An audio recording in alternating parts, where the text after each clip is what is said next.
యోగ వాసిష్టం కథల్లో ఈరోజు రాముల వారికి వశిష్ఠుల వారు చెప్పినటువంటి కర్కటి కథ గురించి తెలుసుకుందాం. ఈ కథ ఎందుకు చెప్పారంటే, చిస్వరూపమైనటువంటి బ్రహ్మంలో అజ్ఞానమే ఉండదు కదా. అట్లాంటప్పుడు మరైతే భేదం, బంధం, మోక్షం ఇలాంటి కల్పనలు ఎలా వస్తున్నాయి అని అడిగారు కదా. అడిగినప్పుడు ఉదాహరణ చెప్పాడు. ఆనంద స్వరూపుడైనటువంటి ఆ బ్రహ్మమే మాయ వల్ల, తనలో నుంచి వచ్చిన మాయ వల్లే ద్వైత భావాన్ని అనుభవిస్తున్నాడు కదా అని చెప్పాడు. దానికి ఉదాహరణ కర్కటి కథ చెప్పటం ప్రారంభించారు. ఈ కర్కటి కథ ఏమంటున్నాం, హిమాలయాల ఉత్తర భాగంలో కర్కటి అనే రాక్షసి నివసిస్తూ ఉంది. అది విశాల శరీరంతో నల్లటి కాటుక కొండలాగా ఉండేది. వేలాడుతున్న మేఘమా అన్నట్లు ఉండేది. దాని బలం అసామాన్యం. అయితే దానికి తగినంత ఆహారం లభించనందువల్ల దాని జఠరాగ్ని ఎప్పుడూ తృప్తి చెందేది కాదు. ఒకప్పుడు ఆ రాక్షసి ఇలా తలపోసింది. సముద్రం నదులన్నిటినీ గ్రహించేసినట్లుగా నేను ఈ జంబూ ద్వీపంలోని జీవులనందరినీ ఒక్కసారిగా మింగగలిగితే ఎంత బాగుంటుంది. కానీ అది ఎట్లా కుదురుతుంది? అట్లాంటి శక్తిని సంపాదించడానికి నేను తపస్సు చేస్తాను అనుకుంది.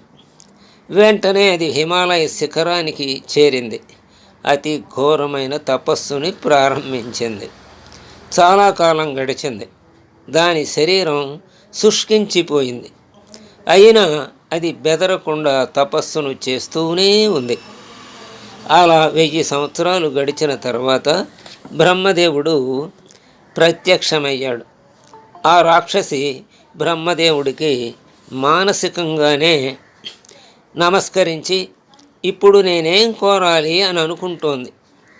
అంటే ఇంకా నిర్ణయం చేసుకోలేదన్నమాట. మళ్ళీ నేనొక సన్నటి సూది లాంటి ఆకారాన్ని పొందితే మనుష్యుల హృదయాలలో ప్రవేశించి ఇష్టానుసారం వారిలోని జీవసారాన్ని పీల్చివేయగలుగుతాను కదా. అప్పుడు ఏ అడ్డం లేకుండా నా ఆకలి తీర్చుకోగలుగుతాను కదా అని అనుకుంది. ఆ రాక్షసి ఇలా ఆలోచిస్తూ ఉండగానే బ్రహ్మ, ఓ పుత్రి కర్కటి, నీ తపస్సుకు నేను సంతసించాను, నువ్వు వరాన్ని కోరుకో అన్నాడు. అప్పుడు కర్కటి, భగవానుడా, నన్నొక జీవం కలిగిన సూదిలాగా మార్చివేయి, జీవుల హృదయాల్లో దూరి వాటిని భుజించగలిగేటట్లు అనుగ్రహించు అని కోరింది. పితామహుడు ఆ వరాన్ని అనుగ్రహించాడు. నీవు ఆ కాలంలో నిషిద్ధం, అమితం అయిన భోజనం చేసేవారిని, దుర్మార్గులని హింసిస్తూ ఉండు. వాయువుల ద్వారా జనుల హృదయాలలో ప్రవేశించి నీ కోర్కెను తీర్చుకో. నీవు విశేషమైన సూదివి కాబట్టి నీకు విషూచి అంటే కలరా వ్యాధి అనే పేరు వస్తుంది అని ఆ రాక్షసికి, కర్కటి అనే రాక్షసికి వరం అది కోరిన విధంగా ఇచ్చి ఎవరెవరిని భుజించాలో చెప్పింది. అంటే అమితంగా భోంచేసేవాళ్ళని, అలాగే నిషిద్ధమైనటువంటి దాన్ని భోంచేసేవాళ్ళని, ఆ కాలంలో భోంచేసేవాళ్ళని, అలాగే దుర్మార్గుల్ని, వీళ్ళందరినీ వాయువుల ద్వారా జనుల హృదయంలో ప్రవేశించు, వాయువు ద్వారా అక్కడ నీ కోరిక తీర్చుకో అని ఇచ్చాడన్నమాట వరం. అదే విషూచి లేక కలరా వ్యాధి. అంటే కర్కటే కలరా వ్యాధిగా మారిందన్నమాట. దాని కోరిక చూడండి ఎంత వింతగా ఉందో. అంత విశాలమైన శరీరంలో ఆకలి చావక అందరినీ తినాలనుకున్నది చివరికి ఒక సూదిలాగా తయారవ్వాలనుకుంది. సూది ఎంత తింటుంది? దానికి ఎంత సరిపోతుంది? మరి కోరిక విచిత్రంగా లేదు. కాబట్టి స్వార్థంతో ప్రార్థించటం మొదలెడితే, ప్రార్థించిన తర్వాత భగవంతుడు ప్రత్యక్షమైన తర్వాత కూడా ఆ స్వార్థమైన ఆలోచన ఉంటే ఎలాగే ఉంటాయి కోరికలు. అప్పుడు కర్కటి విషూచిగా కావటం. ఇక ఓ రామచంద్ర, పర్వత శిఖరంలాగాను నల్లని వర్ణంతోనూ ఒప్పే ఆ రాక్షసి వరప్రభావం చేత క్రమంగా సూక్ష్మ సూక్ష్మత్వాన్ని పొందింది. చివరికి బట్టలు కొట్టుకునే సూది ఆకారాన్ని పొందింది. ఓ రామ, దాని మూర్ఖత్వాన్ని చూడు. జగత్తునంతా భక్షించాలనే ఆలోచనతో సూది రూపాన్ని పొందింది, కానీ అంత చిన్న దేహంతో ఎలా తినగలుగుతుంది? ఎంత తినగలుగుతుంది? ఈ విషయాన్ని మాత్రం అది ఆలోచించలేకపోయింది. ఆ విషూచి కొన్ని చోట్ల జనుల్ని పీడించగలుగుతోంది. కొన్ని చోట్ల మణిమంత్ర ఔషధాల సాయంతో జనులు దాని నివారణ చేసుకోగలుగుతున్నారు. ఇలా అనేక వత్సరాలు జరిగినా, అనేకుల హృదయాల్లో దూరి రక్తమాంసాలను అరగించినా దానికి తృప్తి కలుగుటలేదు. దాని ఆకలికి ఒక రక్తబిందువే చాలు, కానీ దాని తృష్ణ మాత్రం ఎంతకు చల్లారటం లేదు.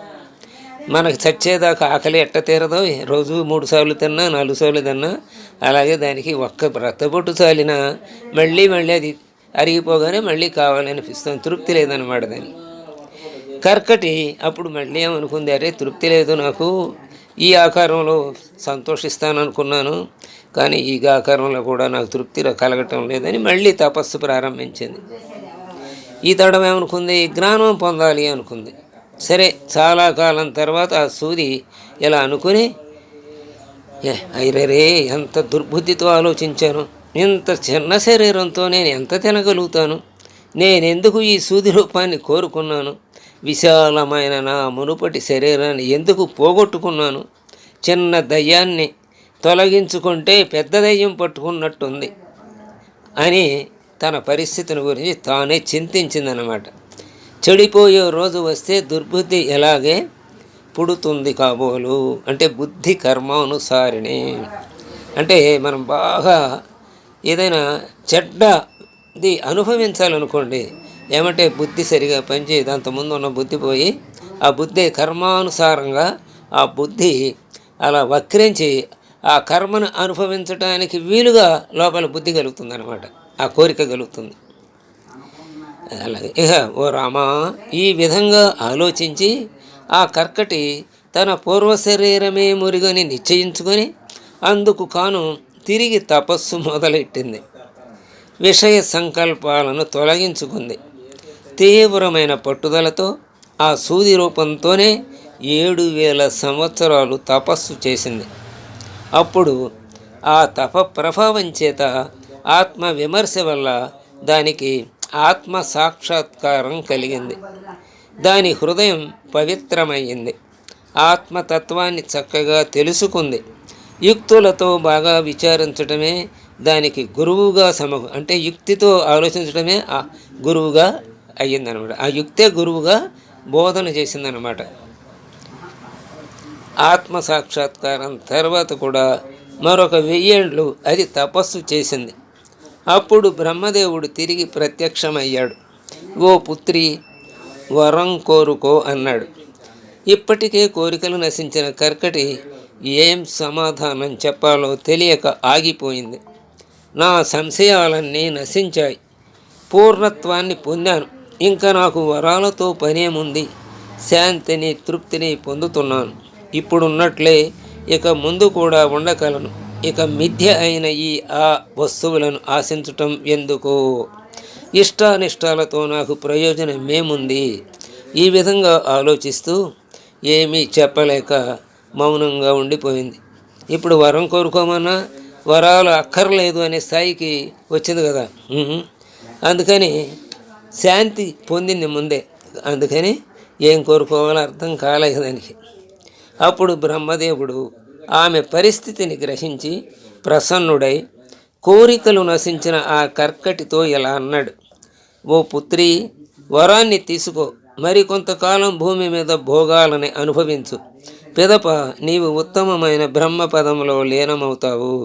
అంటే కోరికలు లేని స్థితికి వచ్చింది కదా, అందుకని అంతకుముందు ఉన్న కోరికలు ఉన్నాయి కదా కొన్ని దానికి, అందుకనమ్మా మళ్ళీ భూమి మీదకి వెళ్ళు, అక్కడ కొంతకాలం అనుభవించు, ఆ తర్వాత నాలో లీనమైపోతావులే అన్నాడు. అంటే ఇది ఈశ్వర నియతి, దాన్ని మనం మార్చలేం. అంటే ఒక పద్ధతి ప్రకారం జరగటమే నియతి, మహానీతి అని చదువుకున్నాం కదా.